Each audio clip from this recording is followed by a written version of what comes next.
Okay, I think we can start now. Thank you for joining. Let me. Okay, Azar is also here as well. Let me do an introduction in Turkish because most of the people are from Turkey, and I will ask them if they would like to have some Turkish translation as well. So we will move on according to that. Okay. Arkadaşlar merhabalar. Şu anda gördüğüm kadarıyla ağırlıklı olarak Türk katılımcı var. O yüzden şöyle bir şey yapabiliriz. Hem İngilizce hem sonrasında Türkçe olarak yapabiliriz webinarı. Ya da tamamen İngilizce devam ederiz. Nasıl tercih edersiniz? Okey. O zaman ben hem İngilizce sonrasında da Türkçe olarak tercüme etmeye çalışacağım. İkisini birlikte götürelim. Çünkü Türkçe olarak isteyenler de var. Bu şekilde devam edelim. Okay, Azar, we're going to be doing this both in Turkish and in English.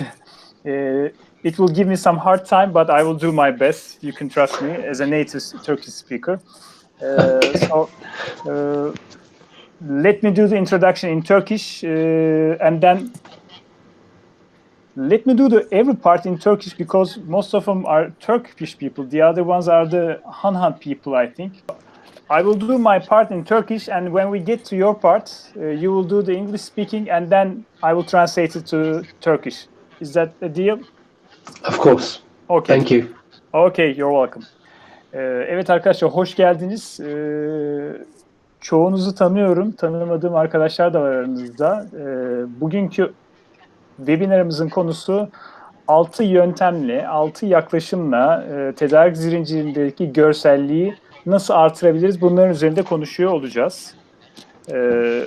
Şöyle slaytları yavaş yavaş geçebiliriz. You can move okay, thanks Kalın.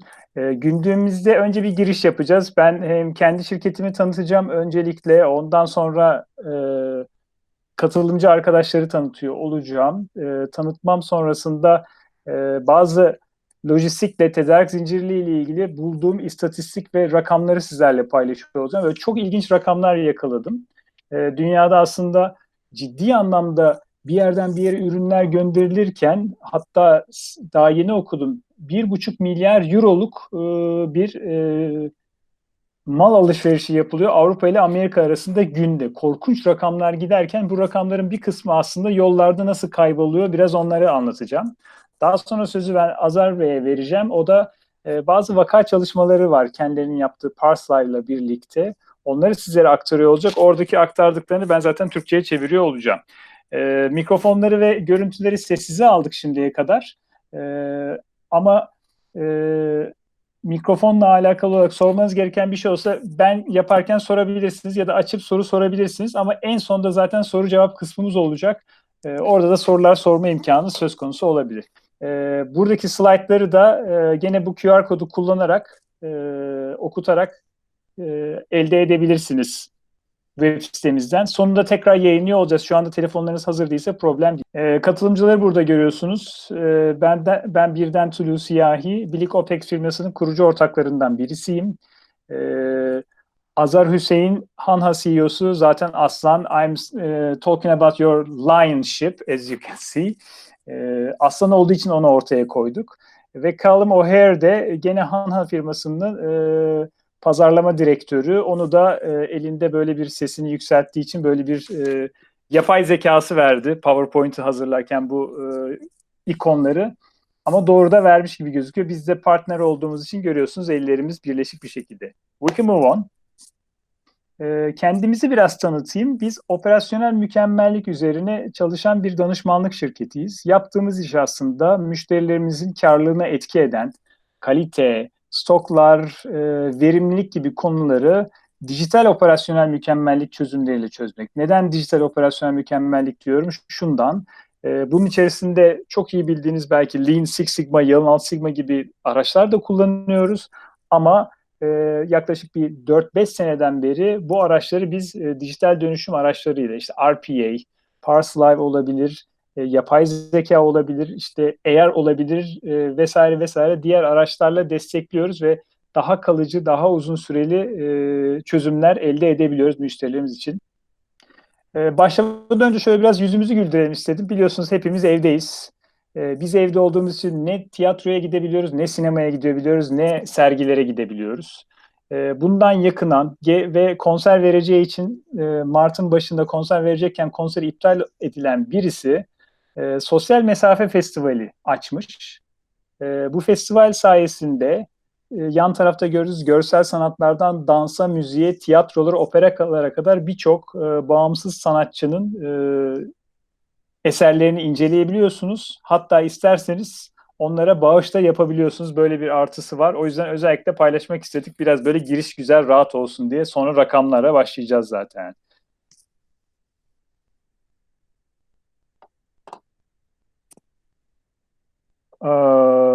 Okay, I'm going to move on back to English and Turkish again. As you can see from this graph, almost 70% of the world transportation is carried by the sea.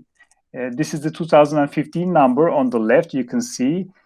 And then it comes the road, and then rail and inland waterways and air. That's why in this presentation, in this webinar, we're going to focus on first the sea transportation and then road transportation and what we can do to track them. Sol tarafta arkadaşlar OECD rakamlarını görüyorsunuz. 2015 yılında 2015 yılındaki rakamlar aynı şekilde devam ediyor. Yaklaşık %70'i gemi tarafından taşınmakta ürünlerin. Daha sonra yollar geliyor ve tren yolları ve hava yolları diye karşımıza çıkıyor. Burada biz özellikle deniz yolları ve hava yollarına, kamyon yollarına odaklanıyor olacağız webinarımızda. So let's look at some claims data, some insurance claims data that are collected with the company called Swedish Club. Şimdi size Swedish Club adında bir sigorta firması tarafından toplanan bir raporu gösteriyor olacağım. As you can see in this slide, almost 86% of PI claims are related with either bulker, container and tanker vessels. So we're going to focus on this one. Bu grafikte gördüğümüz üzere arkadaşlar %86'sı ürünlerin 3 tane tanker, konteyner ve bulker dediğimiz 3 tane farklı gemiye odaklanmış durumda. Biz de tabii kaynakları daha efektif kullanmak için her zaman daha dar alana odaklanırız. Biz de buraya odaklanıyor olacağız. Bu 3 tanesine. And out of that 86%, I mean bulk carriers, containers and tankers, you can see that on the left, let me show you with my pen. Oh, I cannot show it. On the top left, the orange line, as you can see that 30% of all those bulkers, carriers, and tanker vessels insured already with Swedish Club had cargo claims. And you know, an average cargo claim is around 40-some thousand dollars, which is a huge number. Yeah, you may say that there are also bigger numbers on the right, like pollution or other PIs or collusion, but you can see that they are like little less. They are not that much frequent. That's why we need to focus on cargo numbers. Burada gördüğünüz üzerine de az önce %86'sından bahsetmiştim. %86'nın da sigortalanmış olan ürünlerinin yaklaşık her seferin, her geminin %30'u kargo konusunda sigortadan para alıyor, şikayette bulunuyor. Yaklaşık da $40.000 civarında bir rakamdan bahsediyoruz her seferinde. Böyle baktığınızda ciddi büyük rakamlar bunlar. And it covers 40% of all claims. So if you check the numbers, most of the claims are coming from cargo claims. İşte burada da rakamlara baktığımızda kargodan kaynaklanan sigorta ödemelerinin tüm adetsel olarak baktığımızda tüm ödemelerin içinde %40 oluşturduğunu görebiliyorsunuz. Bu çok ciddi büyük bir rakam. Peki nerelerden geliyor diye bakalım. As you can see, the detailed information about those cargo claims on the right.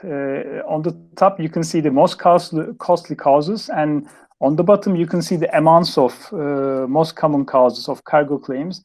And I'm not going to go to detail, but almost half of those claims can be avoided if we had some kind of a tracker device, tracker technology. I mean, if we knew that there was a problem with a certain type of carrying, a certain type of process in the shipment, then we would have known, we would have find a solution for that as well. Burada baktığınızda arkadaşlar, neredeyse yarısı aslında izleyebilme imkanımız olsaydı çeşitli teknolojilerle, işte nem olabilir, sıcaklık olabilir ya da işte ışık alması olabilir, düşmesi olabilir. Bu tarz problemleri eğer izleyebilseydik ortadan kaldırabileceğimizi ve bu sigorta problemlerini, sigortanın yapmış olduğu ödemelerin önüne geçebileceğimizi gösteriyoruz. Bu da tabii ki bu taşıma ile ilgili maliyetlerin düşmesine yarayacak bir araç.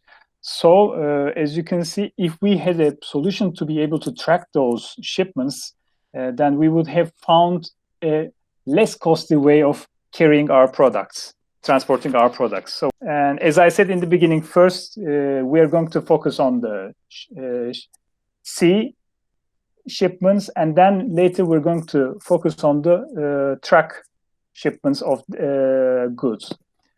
Buradan baktığımızda arkadaşlar gemiden sonra kamyonlara odaklanacağız. Yani karayoluyla taşımaya bakacağız demiştik. Yaklaşık %87'si taşımaların kamyonla yapılıyor ve bu kamyonda yapılanların da %50'sinden fazlası ya kamyonu kaçırıyorlar ya kamyonu çalıyorlar.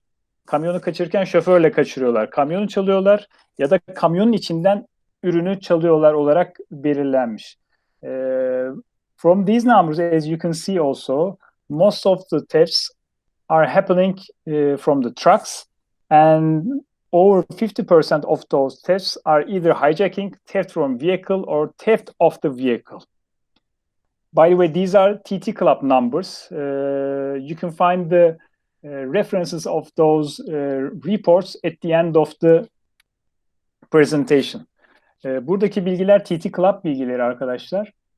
Prezentasyonun sonunda link olarak da bunları verdim. Daha sonraki paylaşımlarda YouTube'da altına koyuyor olacağız. Also, as you can see that almost 40% of those locations are happening while in transit, while the truck is going on. And like as a small information for here also, most of the stuff that are stolen are food and beverage, electronics, and alcohol and tobacco. I wonder what they do when they steal that alcohol. Buradan da baktığınızda arkadaşlar, also, if tracked in transit, if we had a solution to be able to track our trucks or our goods in transit, so we could be able to monitor and resolve, even improve our security of our goods.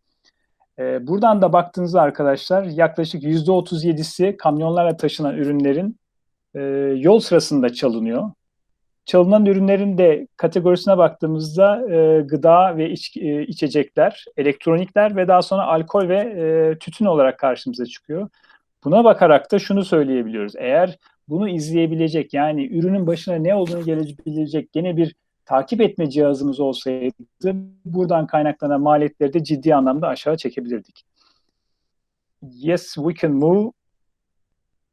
Okay, from now on, Azar will be speaking about some of the innovative solutions that and innovative business cases, case studies in Hanhaa they have done in the past.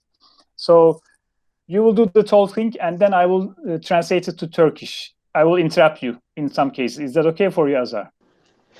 Yes. Okay.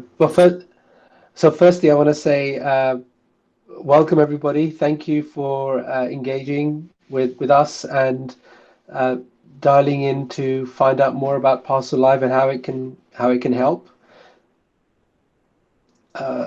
Should we translate in chunks, or how are we doing this? Let me do the translation. Okay. Azar, katılımınız için çok teşekkür ediyor. Deyip başlayalım, aslında genelde teşekkür et. Okay, we can start. Okay.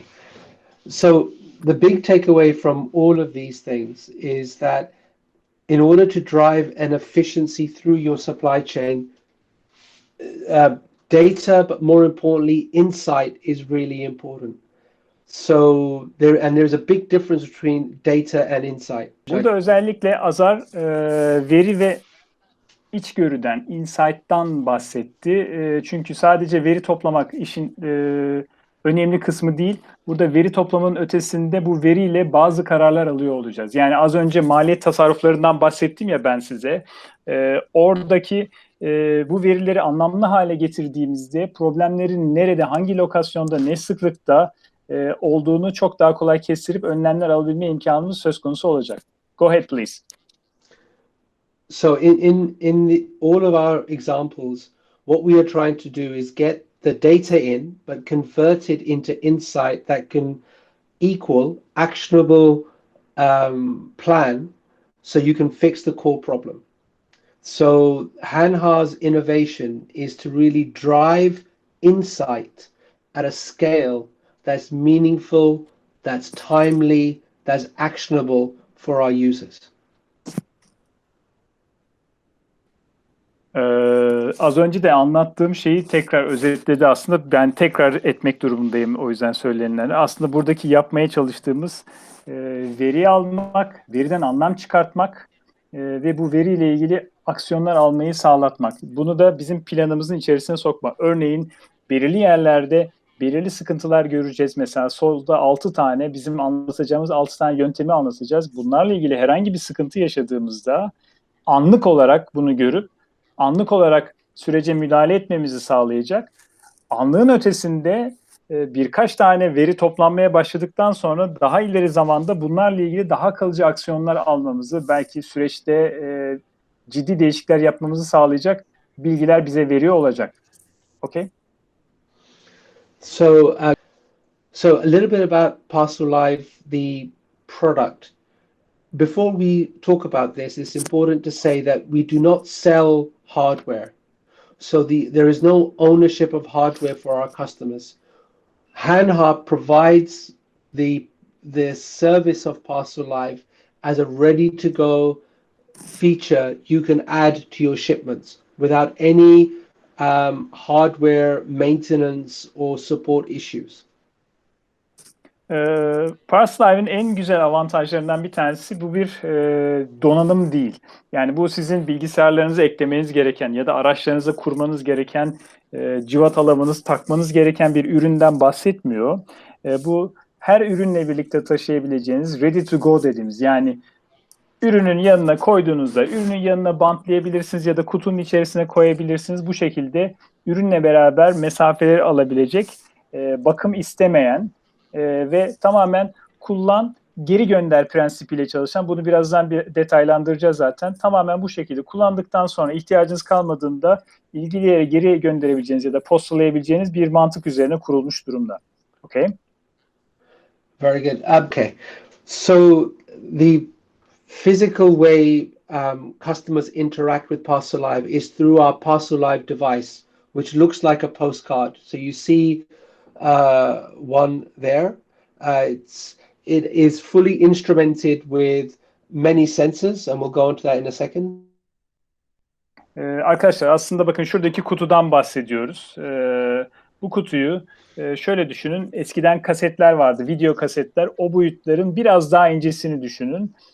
Sadece böyle bir cihazla dünyanın neresine giderseniz gidin, akıllı sensörler yardımıyla bunların özelliklerini söyleyecek birazdan, belki de söyledi. İşte nem olabilir, sıcaklık olabilir, lokasyon olabilir, düşme, ışık kapağının açılması olabilir, şok olabilir ya da eğilme olabilir gibi problemleri direkt anlık olarak size sunabilecek bir teknolojiden bahsediyor.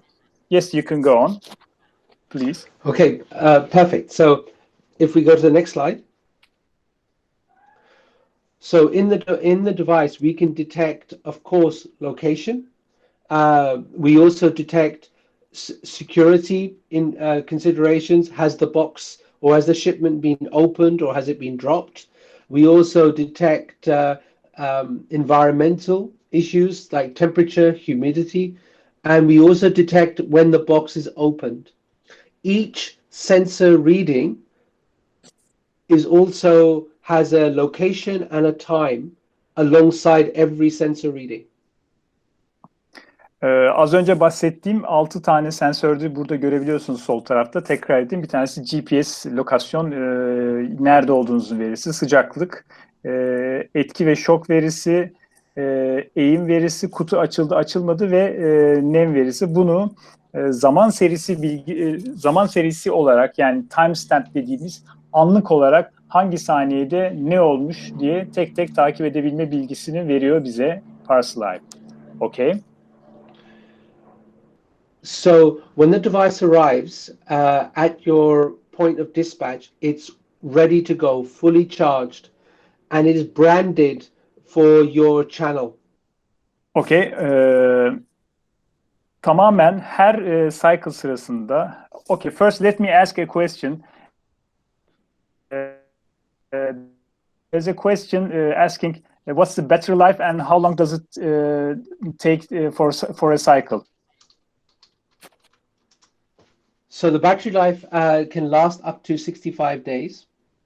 And the cycle, it really depends on how long your journey is and how frequently you get readings back.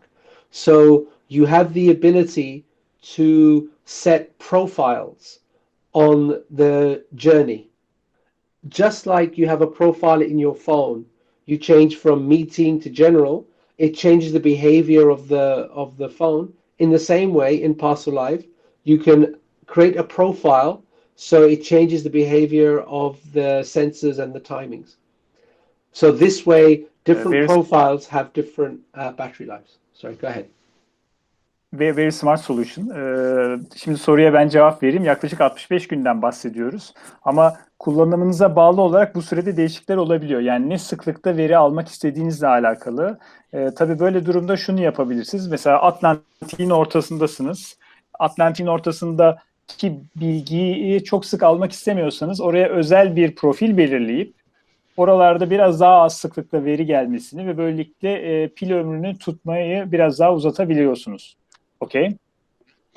So at the point when you place an order with us, you decide the profile, and the devices are automatically configured for the profile that you have asked for. So you do the programming according to the client, right? Yes, yeah. So the client selects the profile they want, and the profiles are automatically deployed to the devices. Bu sayede bu profilleri belirledikten sonra size özel yapılan Parcelive tracker cihazları geldiğinde sizin profilinize uygun olarak, o az önce dediğim gibi biz hep Atlantik üzerinde ortasında özel bir ölçüm almak istiyoruz ama daha sonra daha sık ölçüm almak istiyoruz gibi bir yaklaşımınız varsa sizin trackerlarınız buna yönelik olarak size özel gönderiliyor. Bu arada en başında şu çevrimi bir anlatacaktım. O arada benim internet gitti geldi, kusuruma bakmayın. Şöyle oluyor aslında, kutuya koyduğunuzda kutu karşı tarafa geldikten sonra üzerinde bakın basit bir düğme var. Şöyle parmak izi görüyorsunuz. Oraya bastığınızda direkt üzerindeki adres gidecek yere, gidecek adrese doğru dönüşüyor ve ücretsiz bir şekilde bu İngiltere'deki Parcelive depolarına geliyor. Burada tekrar şarj ediliyor ya da bakım ihtiyacı varsa bakımını da burada yapabiliyorsunuz.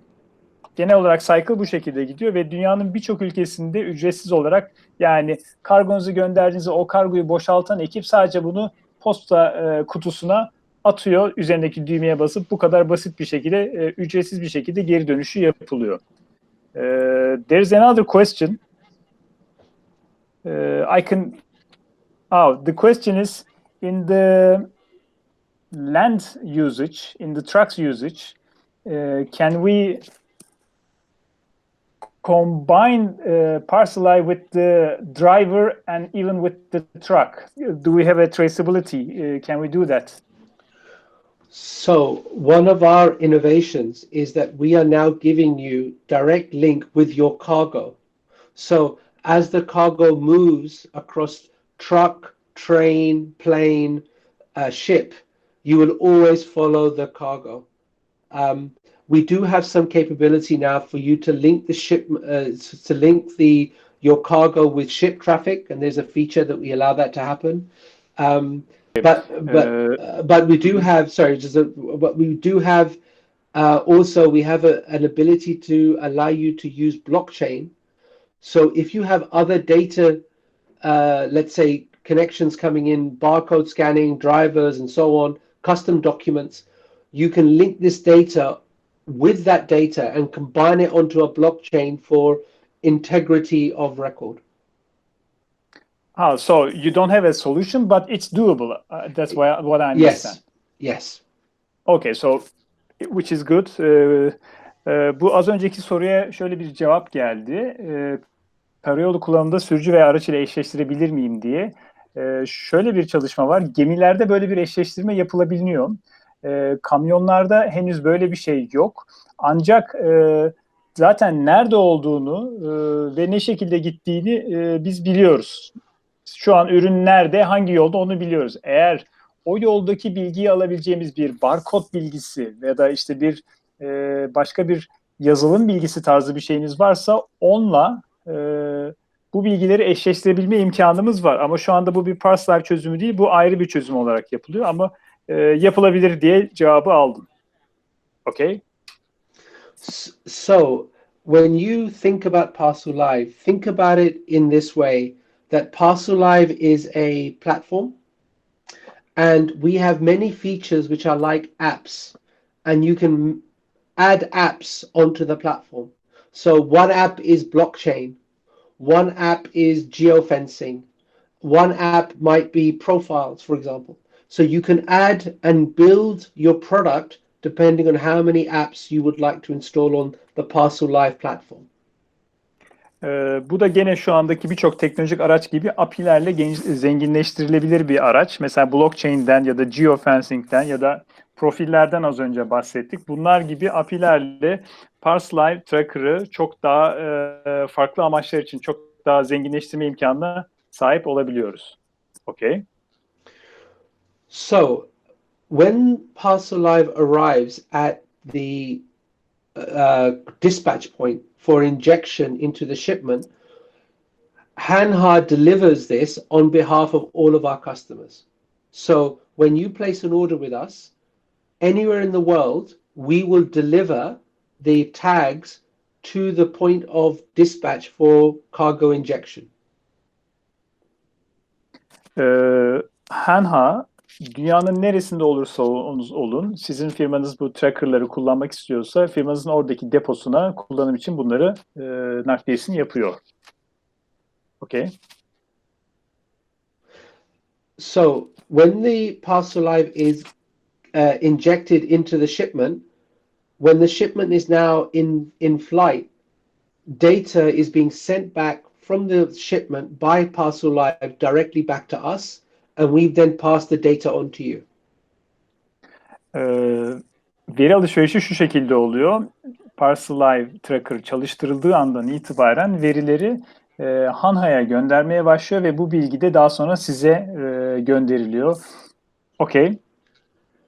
And then, of course, you use the apps that you have used for the data to come in. So if blockchain is an app that you are using, then the data will come into the blockchain.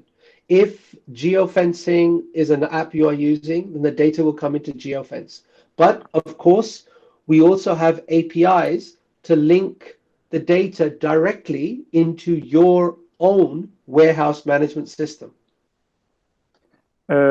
Şu şekilde iki örnek geldi. Bu veri Hanhaa'dan sonra sizin istediğiniz API'ye direkt de gönderilebilir. Yani direkt Hanhaa tarafından bu herhangi bir yazılımıza da gönderilebilir. Bazı bu tarz çözümlerinden bahsediyor. Ya da siz bu veriyi alıp kendi API'nizle birleştirip işte blockchain'den bahsettik. Ya da profilden ya da işte kamyon şoföründen ya da kamyon bilgisi var elimizde. Kamyonun GPS koordinatları var. Kamyonun şoförü belli. Bunlar kayıtlı bir yerde. Şeyin de tracker'dan gelen de GPS koordinatları var. Bunların hepsini bir anda birleştirip tek bir veri olarak kullanabiliriz. Okay?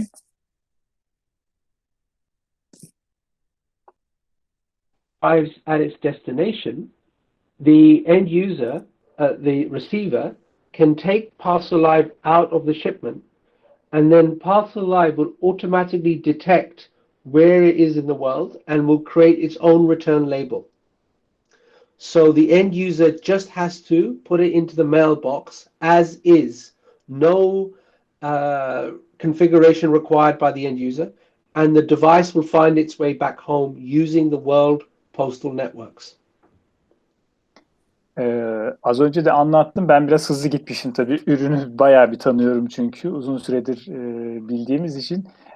Ürün nakliye tamamlandıktan sonra, kargo boşaltıldıktan sonra sadece yapılacak işte az önce dediğim düğmesine basıldığında geri dönüş adresi olan Hanhaa'nın merkezine dünyadaki birçok posta network'üyle, posta şirketiyle anlaşmaları var. Direkt ücretsiz olarak posta kutusuna attığınızda ya da postaneye verdiğinizde karşı tarafa gönderiliyor olacak. Burada ben şeyi sormak istiyorum. Aslında belki onunla bir cevap alabiliriz. Türkiye'de biliyorsunuz posta daha çok özel sektörde, kargo şirketleri tarafından yönetiliyor. Acaba bu konuda bir yaklaşım var mı Türkiye için yoksa sadece PTT mi?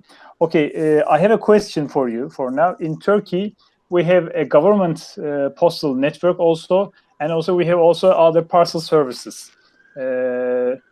Do you have some kind of agreement with all of them, or how do you do that? So in the case of Turkey, I think we are negotiating with the government postal network. In most countries, we work with the national postal operators. So in the US, it's the United States Postal Service. In the UK, it's the Royal Mail Service. In Germany, it's Deutsche Post. In Netherlands, it'll be PostNL. And of course, I hope in Turkey, it will be the, I forget the name now, but yes, the Turkish Post, PCT, yeah, the Turkish Postal System. So the device, the tag creates the license for that country automatically. So all you do, you put it in the mailbox of that country. They will not charge you. All the postage is paid for by us. And our device then automatically routes its way back home using the networks. And the device has a barcode that appears, which is then used for billing back to us.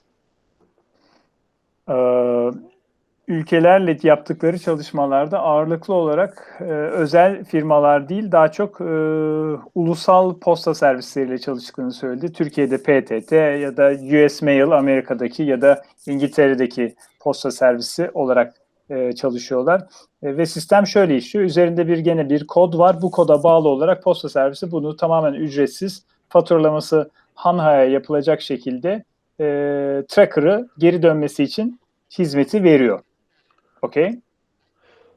So one of the big features of Parcelive is we are very respectful of different countries' regulations and compliance. So we work very hard to comply with postal operators, also with aviation. So in Turkey, Turkish Airlines now approve Parcelive for use on their aircraft. But also we have approvals from many airlines in Europe, many airlines in America, and airlines in Asia. So it means you can declare Parcelive on the manifest and the airline will approve. Şimdi şunu söyledi. Bütün ülkelerin sonuçta yönetmelikleri, kanunları var. Bizim bunlarla uyumluluğumuz var. Örneğin dedi, Türk Hava Yolları tarafından onaylanmış bir cihazımız var dedi. Türk Hava Yolları'na bunu bildirdiğinizde Türk Hava Yolları tarafından rahatlıkla taşınabiliyor. Here we have an example of the dashboard that we offer, but of course we support many dashboards and can support your dashboard too. So there is no requirement to use our presentation. We can provide you the data either or the insight either through our environment, or we pipe the data into you and you could present it as part of your environment. Most important, your end customer cannot get data from us. We only give data to you. And you decide how you wish the data to be presented to your end customer. And also maybe different commercial terms for different customers. Burada şunu görüyorsunuz. Bakın sağ tarafta bilgisayarda bir tane dashboard var, bir ekran var. Bu Parcelive'ın canlı verisini izlemek için oluşturduğu dashboard. Ama tabii sadece bunu kullanmak durumunda değilsiniz diye bahsediyor Azar. Diyor ki buradaki veriyi de biz sizin istediğiniz bir ekrana da gönderme imkanı söz konusu olabilir. Siz kendi grafiklerinize görebilirsiniz. Güzel olan da şu, bu bilgiyi tamamen size gönderiyor. Bu bilgi hiçbir şekilde sizin müşterinizle ya da bir başkasıyla paylaşılmıyor. Şuna karar verebilirsiniz dedi. Siz bu bilgiyi bir müşterinizle farklı şekilde, yani verileri biraz daha değiştirip doğruluğunu bozup anlamına gelmesin ama verileri göstermek istediğiniz kadarını ilgi şahıs ve kişilere, şirketlere gösterme imkanı söz konusu olabilir. Ama bu şurada gördüğünüz ekran bildiğiniz Parcelive'ın kendi dashboard'u. Evet, please continue. So now let's talk about a few of our customers and applications. So Hanhaa has now been operational for almost 5 years. We have been developing Parcelive, and we went live in 2019. And now we have customers across the world producing many different kinds of applications. And we'd like to share with you some examples of how Parcelive is being used in the world. Parcelive yaklaşık 5 seneden beri geliştirilen bir ürün olduğundan bahsetti ve 2019 yılında başladı çalışmaya. Ancak 2019 yılında başlamasına rağmen şu anda işte mesela bir şarap firması görüyoruz. Birazdan çok daha iyi bildiğimiz bir otomobil markasını da göreceksiniz. Çok ciddi kuruluşlarla dünyanın farklı ülkelerinde çalışmaktalar. Please continue. So here is a customer of ours in the United States. So Southern Glazers is America's #1 wine and spirit distribution company. Şimdi burada arkadaşlar bir şarap üretim firmasının örneğini görüyor olacağız. Amerika'daki şeylerden bahsediyor. Biliyorsunuz hep aynı paraleller içindedir ya şarap üreten ülkeler. Türkiye'de bunlardan bir tanesi. İşte Yunanistan, İtalya'da aynı şekilde. Buradaki bir şarabın sonuçta kırılmaması gerekiyor ve belirli ortam şartlarında şarabın bir yerden bir yere taşınıyor olması gerekiyor. Bakın birazdan grafikte göreceğiz. Amerika'nın bir ucundan San Jose ya da San Francisco'dan Washington'a kadar taşıması sırasındaki bilgileri görüyorsunuz. Bu kadar uzun bir hatta bile çok güzel bir şekilde çalıştığını göstermek için bir kısa özet verecek. Okay, please continue. So in this example, the customer is shipping from many warehouses to many thousands of endpoints. So here we are showing one example of one journey, but actually we are supporting them and will be supporting them across America with multiple point-to-point solutions or deliveries. Burada şu anda normalde farklı stok alanlarından, farklı depolardan farklı yerlere teslimatın olduğu bir nakliye sürecinin sadece bir tanesini görüyorsunuz. Bu sadece bu şekilde değil, Amerika Birleşik Devletleri'nin farklı lokasyonlarına da aynı depodan farklı yerlere de gittiğini takip edebiliyoruz. Okay, please continue. So in this example, Southern Glazers are looking to understand the temperature and the environment of their shipments, also the manner in which their shipments are being moved. So for example, a wine shipment that is stored like this is correct. A wine shipment that is stored like this is incorrect, is a fail. So their ability to understand how wine is being moved, if it's being stored this way or this way. Also, if the environment is too dry, it causes damage of the cork so that air can get into the bottle to ruin the wine. Also, the wine, of course, can come out and leak. Burada şimdi şarabın ben az önce tabii ki sadece ortam şartlarından bahsettim. İşte şarabın ortam şartları önemli, nasıl korunmasıyla alakalı ama buna ek olarak şarabın nasıl taşındığından da bahsediyoruz. Çünkü bakın şarap dik taşınırsa ya da yatay taşınırsa içindeki mantarın kurumasına sebebiyet verebiliyor ya da dışarıdaki şarabın taşındığı sıcaklık da buna etki edebiliyor. O yüzden bunu takip etmek bizim için çok önemli. Okay, please continue.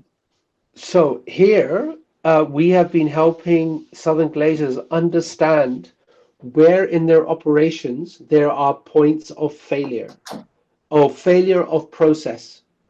And this is what we are finding Parcelive is very effective in large systems, understanding particular nodes where processes are not being followed accurately, or there is equipment failure, there is some transient impact on the quality of the shipment. Parcelive is very effective at detecting these failures. Şimdi bu yolu görüyorsunuz, gayet uzun bir yoldan bahsediyoruz. Parcelive bize bu yol üzerinde az önce saydığım 6 tane sensörle ya da bu şarap için, Southern Glazers markası için örnek vermek gerekirse özellikle ortam şartı ve şarapların nasıl dikey mi yatay mı tutulduğuyla alakalı olarak bu yolculuk sırasında herhangi bir hata durumu ortaya çıkarsa süreç içerisinde bunu anlık olarak ve sonrasında da veri olarak ya da insight, akıllı bilgi olarak, enformasyon olarak görmemizi sağlayan bir çözüm. Please continue. So, Parcelive is very effective and very easy to install with the shipment. Because of its size, it can be and weight, it can be installed inside the shipment. But in this example, we can see the Parcelive is being put on the pallet wrapping. Farklı taşıma yöntemleri var tracker'ı. Kutunun içine tabii ki atabilirsiniz, en kolay yöntem, ya da konteyner içerisine konulabilir, ama burada bakın direkt shrink naylonuyla paletin üzerine bir şekilde sabitlenmiş gözüküyor. Buradaki kırmızı çizgiyi görüyorsunuz, kırmızı çemberi. Onun içerisinde aslında shrink naylonuyla çevresinden geçirmiş ve sabitlenmiş bir şekilde. Farklı taşıma yöntemlerini zaten gösteriyor olacağız. Please continue. Let's go to the next slide. So here's another example of the diversity of shipments. So in Mile High Labs is one of America's largest CBD, which is cannabis oil manufacturers, suppliers. So these are oils which are used in other products, for example, shampoos or tea or other things, medicinal, and they are transported in steel canisters, which are very valuable, but also very fragile a little bit. And so they care about the security and they care about the environment of the shipments. In this example, we can see a shipment that started in their warehouse in Belfast, Northern Ireland, and I think it ended up in, I can't tell where it ended up, somewhere in maybe Switzerland or France, Southern Germany, Luxembourg. Anyway, it ended there. And here we can see a journey that starts on a truck, goes onto a ferry, goes back onto a truck, carries on, goes through the tunnel, so by train. Then it's back onto a truck. And as the cargo is going through different modes of transport, you are getting a complete insight irrespective of who the carrier is. Burada gene bakın çok değişik bir örnek var. Özellikle bu örneğin olmasını ben istedim. Sebebi de şu aslında. Burada kenevirden elde edilen kenevir özü, kanabiyonit yağı diyelim, taşımasını görüyorsunuz. Bakın İrlanda Belfast'tan başlıyor. Almanya'nın altında işte Fransa, Almanya arasında bir yere, herhalde İsviçre olsa gerek, bir yere kadar taşınıyor. Burada gördüğünüz gibi karayolu var ve deniz yolu da var ve tekrar deniz yoluna karayolundan sonra geliyor. Bütün bunlar sırasında ürünün hem güvenliğini hem sıcaklık ve nemini ve ışık görmemesini, hiçbir şekilde de yatık değil hep dikey gitmesini sağlayacak bir çözüm olarak karşımıza çıkmış burada. Bunu özellikle niye bahsettim? Türkiye biliyorsunuz geçtiğimiz sene itibariyle kenevir ekimine başladı. Eğer bu kenevirden bu tarz CBD yağı çıkartma durumu söz konusu olduğunda bu tarz taşımalarda güvenlik açısından olsun ya da çıkan yağın efektif bir şekilde bütün nakliye boyunda istenen seviyelerde tutulabilmesi için böyle bir takibe ihtiyacımız olacak. Sadece kenevir olarak düşünmeyin. Türkiye'de biliyorsunuz dünyanın en büyük yıllık yaklaşık 100 milyon dolarlık haşhaştan elde edilen morfin ihracatımız var. 100-120 milyon dolar civarında.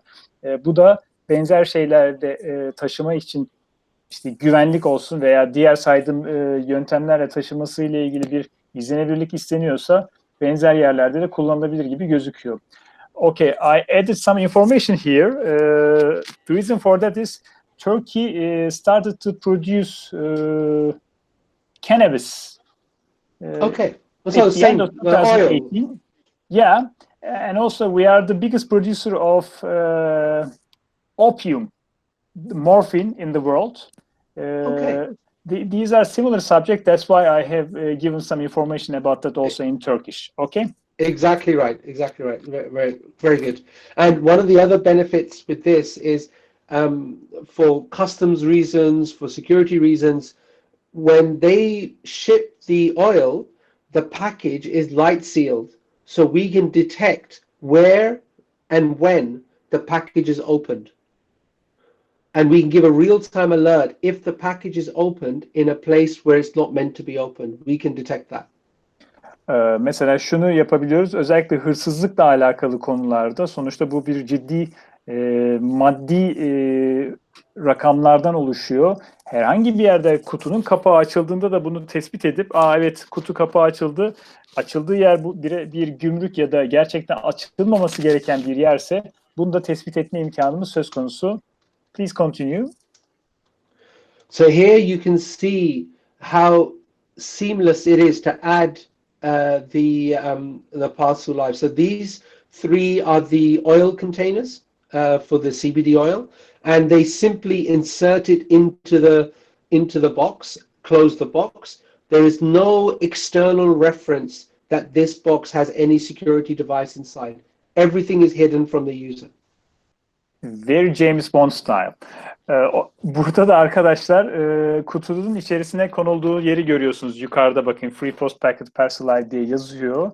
Bunun güzelliği şu, kutu tamamen kapandığı için dışarıdan hiçbir şekilde hiç kimse kutunun içerisinde güvenlikle ilgili bir önlem olup olmadığını göremiyor.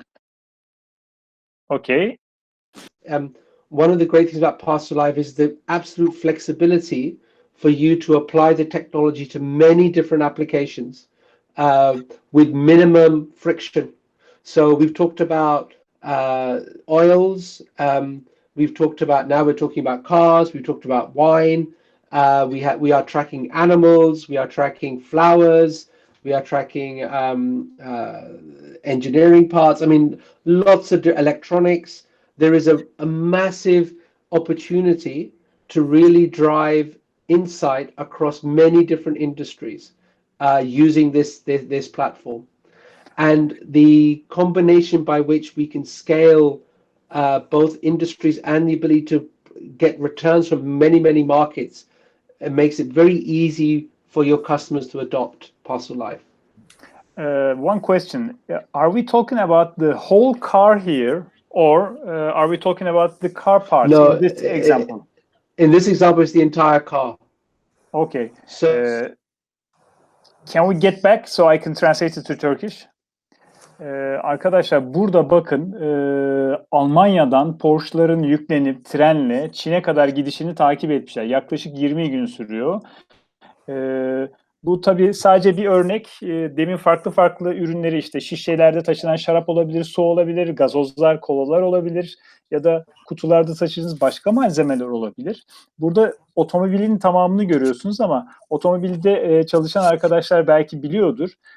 Just in time dediğimiz bir süreç var. Otomobil şirketleri, özellikle ana sanayiler minimum stokla çalışmak için daha sık nakliye yapılan ve daha az stokla çalışmaya tercih ediyorlar. Bunun sebebi maliyetler, stok maliyeti tabii ki nakliye maliyetinin daha yüksek olduğu için stokları yolda tutmaya çalışıyorlar. Burada sadece otomobil olarak düşünmeyin. Siz bir otomotiv firması olduğunuzda ürününüz nerede, ürünüze takacağınız o parça o an nerede ya da gönderdiğiniz siz bir yan sanayisiniz, ürüne takılacak, otomobile montajı yapılacak herhangi bir parçanın yolda nerede olduğunu, bir problem var mı yok mu anlık olarak görebilme şansını elde ediyorsunuz.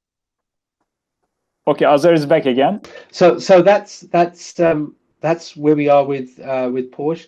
And here you see they're just putting them into cars, and these cars are actually going into, so the Parcelive device is inside the car is then inside a container.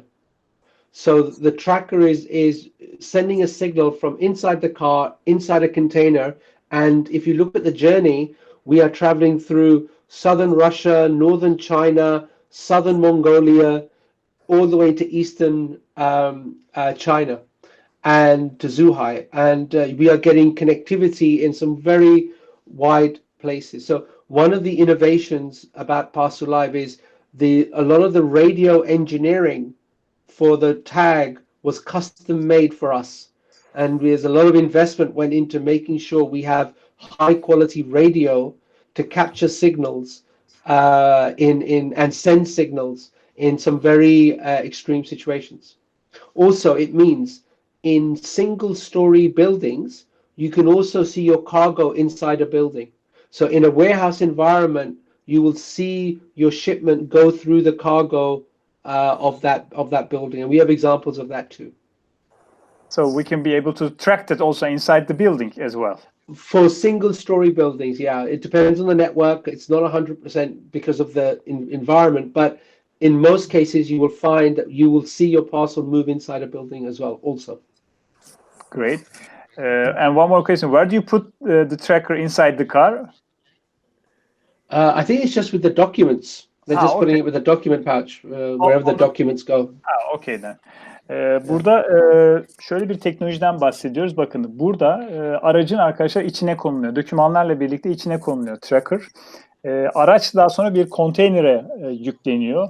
Buna rağmen öyle bir radyo teknolojisi var ki araç size tracker size bilgi göndermeye devam ediyor. Hatta şöyle bir örnek verdi. Aracı tek katlı binaların içerisinde bile hareket ettirdiğinizde onları takip edebilme imkanımız var dedi. Yani çok özel bir teknolojiden bahsetti şu anda. Please continue. I think there was a question which was in English. Yes. Speaks English. Okay, great. So the question is, in the pandemic process, it's clear that digital is inevitable. What is the position of Parcelive in these processes? Maybe need new partnerships with these companies. So one of the benefits of this whole thing is our blockchain solution. So one of the big things that blockchain is doing is it allows partnerships with different organizations to happen in the blockchain. Because ultimately, when we talk about partnerships, what we really mean, I think, is the combining of different data into a single narrative presentation. So blockchain allows partnerships to be created dynamically for every single journey. Our goal, the way we access the market, commercial partnerships, really is to work with organizations like Burdens and to work with local partners. So it's not really our position to talk to the pharmaceutical company directly in Turkey. We will only work with that company through a partnership. Hanhaa is operating in many different countries, under many different jurisdictions, with many different applications, and it's not possible for us to engage with every company directly and have a good experience. So this is why we are very proactive to do things like we're doing today to support our partners to create a proposition which is optimized for their market. That's a lot to translate, actually. I will keep it short. Yeah. Burada Murat Bey'in bir sorusu. Good idea. Murat Bey'in bir sorusu olmuş. Onu kısaca önce bir soruyu tekrar Türkçe'ye çevireceğim. Dijitalizasyonun artık iyice beklendiği, artık önüne geçilemez bir durumda olduğu günümüzde Parcelive çözümlerinin buradaki yaklaşımı nedir? Yani nasıl partnerlikler kurmayı düşünüyorsunuz? Nasıl yaklaşımlar kurmayı düşünüyorsunuzu sordu Murat Bey. Azar da dedi ki sonuçta buradaki yaklaşım gene partnerliklerle olacak. Ülkelerde şu anda mesela Bilik Opex Hanhaa'nın partnerlerinden bir tanesi. Türkiye'deki tek partneriyiz diye biliyorum ben. Bu tarz partnerliklerle konusunda uzman partner firmalarla sahayı tanıyan, ülkeyi tanıyan ya da lokasyonu tanıyan firmalarla biz yayılmayı gerçekleştirmeyi planlıyoruz diye bir cevap verdi. And there's also another question from Murat also about the sensor limit of Parcelive. Would you like to answer that also? Yeah, so what I would say, Murat, is just because we are now an hour and it's been quite a long time, we can provide, maybe Burden through you, will give you a spec of all the sensors. So not just temperature, also humidity, also shock. There are many different specifications. We can provide all of that to you, and you can then look at everything in the round. But we should really, because we're running out of time, we should really look to hopefully wrap this up. Okay. Murat Bey'in isteğine bir e-posta olarak dönüş yapacağız. Murat Bey e-postanız var. Biz de bu konuyla ilgili bir dönüş yapacağız size.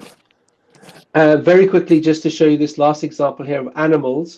So this is a scenario where we are tracking animals, in this case from, I think it's from Ohio, Central America, going to northern UK. And if we go to the next page, here you can see the Parcelive device attached to the outside of the animal cage.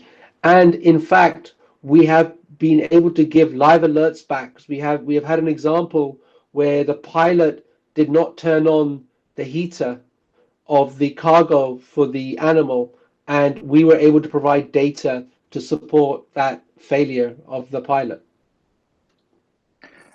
Buradaki örnekte de hayvanların, ev hayvanlarının ya da atların da düşünebilirsiniz. İlla ev hayvanı değil. Sonuçta bunların bir yerden bir yere canlı olarak taşınması çok önemli. Taşırkenki bir örnekten bahsediyoruz.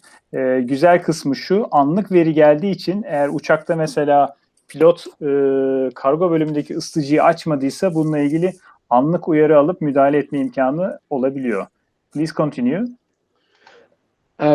Also, it's worth mentioning that on board an aircraft, the tag is not allowed to transmit in real time. So what happens?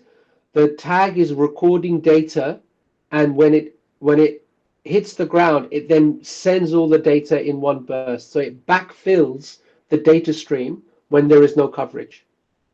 Burada mesela şu anda Stradivarius kemanlarının taşımasından bir örnek görüyoruz. Yani kırılmaya çok hassas, fiyatları biliyorsunuz çok yüksek rakamlarda olduğu için çok dikkat edilmesi gereken durumlar. Örnek olarak ama bunu göstermemizin sebebi uçak gibi havayoluyla yapılan taşımalarda eğer tracker herhangi bir şekilde veriyi gönderemediğinde veriyi depoluyor. Daha sonra bulduğu ilk bağlantı ile birlikte veriyi toplu olarak gönderebiliyor. Please continue. Okay, so just very quickly, we'll make this really the last one. So in this example here, we are for a big Italian art house, we are tracking very expensive musical instruments. So in this case, this was actually a Stradivarius violin, which is a very, very expensive and a very historic instrument. And if we go to the next slide, you can see the custom packaging they have made for the violin, and the Parcelive device was actually put into the packaging very close to the violin. It means that the moisture and the environmental data that was being recorded and sent back by Parcelive was the same environment that the violin was in. Buradaki örnekte az önceki kemandan bahsediyorduk, Stradivarius kemanından. Bakın tracker o kadar yakın yerleştirilmiş ki kemana, yani sanki kemanla aynı ortamdaki bütün sıcaklık, şoklar vesaireler alabilsin diye özellikle bu kadar yakına yaklaştırılmış. Buradan bu bilgiyi takip ettiğimizi görebilirsiniz. Please continue. Next slide. Okay, I think we are at the end. There we are. Let me do the wrapping up, and then I will translate that to Turkish also, and then we can finish. Or you do the wrap up, and I will do the wrap up in Turkish. Let's do that, please. No, I just want to say thank you everybody for joining. I know people have been coming and going. We are here to support. Please contact Burden for any information you need. Any technical information, we are happy to support. And we look forward to building a great Turkish delight, I hope. and a good partnership in Istanbul and beyond. Yeah, very good. Türkiye için güzel sözler söyledi. Ben kendi açımdan kapanışımı yapacağım. Arkadaşlar, herhangi bir konuda sormak istediğiniz sorular olursa burada iletişim bilgilerimizi görebiliyorsunuz. Telefon numaramız, web sitemiz, e-posta adresimiz ya da kolaylık olsun derseniz QR kodla okutabilirsiniz. Direkt buradan iletişim bilgilerimizi telefonuna yükleyebilirsiniz. Çok daha hızlı bir şekilde ilerleyebiliriz. These are the resources I have used for my graphs. Bunlar arkadaşlar kullandığım kaynakçalar. Sunumla birlikte üzerine tıklayıp görebilirsiniz. You will be able to see, if you download the presentation from the, you can skip to the next slide, please. Okay. You can be able to download the slides on the right side of the presentation. You can see the address when you click on that, or you can just type it down, or you can take the photo of the QR code. You can be able to download the slides, or if you can wait for a while, I think tomorrow will be this presentation will be on YouTube as well. You can see that from our YouTube website as well. Okay. Evet arkadaşlar, bugün için çok teşekkür ediyorum katıldığınız için. Galiba son bir soru geldi. I think there's a last question. Is there any example of the pharmaceutical industry? I think it will be very important in the future. Thanks a lot for information. Yes, we do. We've been tracking. We've been tracking vaccines for companies, but we can provide detailed case studies moving forward. Also, separately, we talked earlier about the concept of an app, but one of the apps we're looking at is a medical app, which allows you to have a certification that the pharmaceuticals require, which means that at the beginning of every journey, each tag is calibrated to meet the standard it needs to meet for that journey, and that's important to meet pharmaceutical shipping regulations. So, but we can provide you that information separately. Soru şuydu, özellikle ilaç sektöründe bir çözüm var mı? Aşılarla ilgili yapıyoruz dedi. Artı istenirse gene bir kaynak gönderilebilir. Özellikle bazı ilaçların taşınmasında trackerların her taşıma öncesinde kalibre edilmesi gerektiğinden bahsetti. Bu çalışmayı yapıyorlar. Bununla ilgili bilgi de isterseniz paylaşabiliriz diyorlar. Arkadaşlar çok teşekkür ederim katıldığınız için. Az önce iletişim bilgilerini gönderdik. Herhangi bir sorunuz bana ya da Azar'a olabilirse oradaki e-posta adresinden, telefon numarasından ya da web adreslerinden ulaşabilirsiniz. Görüşmek üzere. Kendinize iyi bakın. Thank you for joining. I'm pretty sure that you all enjoyed our presentation. If you have any kind of questions, please don't hesitate to contact us and Hanhaa as well. Hope to see you people as soon as possible again. Take good care. Thank you very much.